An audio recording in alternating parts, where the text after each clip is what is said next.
Welcome back, East Texas. It's now 11:40 on this Thursday morning. We're joined now by James Wilhite, who's going to talk to us about the importance of mulching.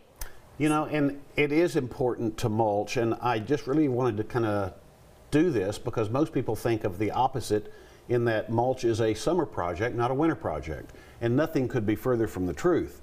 And I brought some sample mulches to look at, and we can kind of discuss those, and then have just a quick discussion about mulch and cost and that sort of thing. But the advantage of mulching this time of year is it will keep the cold out just a little longer, keep the roots warmer just a little longer, keep that ebb and flow down, keep the moisture right in the soil, so it's really healthy for your plants. Now, again, I brought some samples. This is a colored mulch. It's actually been dyed black. It's probably much like this mulch, but it's had some dye and some chemicals put on it.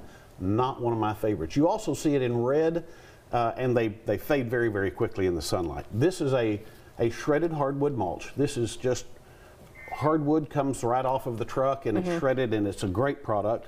This happens to be cypress, a very good mulch. Used to be known for not floating as bad, but this is more bark, I mean more wood, not bark, which is what we used to find for cypress. And then down here, I have just a natural yard raking. This just came out of the yard. I picked it up on the side of the curb. Doesn't cost you a thing, just hard work. You know, you catch on quickly. Most expensive, moderately expensive, least expensive. I didn't even have the answers. Yeah. Okay, so this one you just rake in your yard. Yeah, absolutely. How much can this one cost you? It costs you $3 or $4 a bag or more. And again, one of the things you really have to pay attention to is the size of the bag.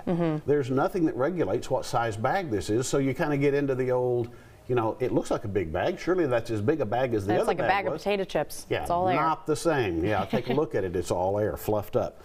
I also brought some newspaper. Shredded newspaper is good, and then cardboard. One of the best mulches there can be.